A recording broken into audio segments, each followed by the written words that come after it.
नमस्कार सांग माने बापा मांकर गाली पिला मानकर भविष्य भल बापा मांकर गाली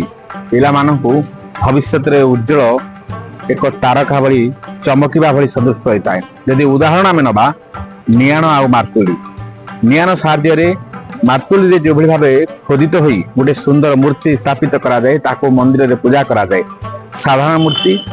पाद तले रही थाए पदारे पड़ी थाए आपण मैंने देखुए जो भाव निंदित करा जाए अपव्यवहार करा जाए किंतु मूर्ति को से भाव में सम्मान करा जाए विग्रह भाव में पूजा करा जाए। यार कारण से कष्ट सही से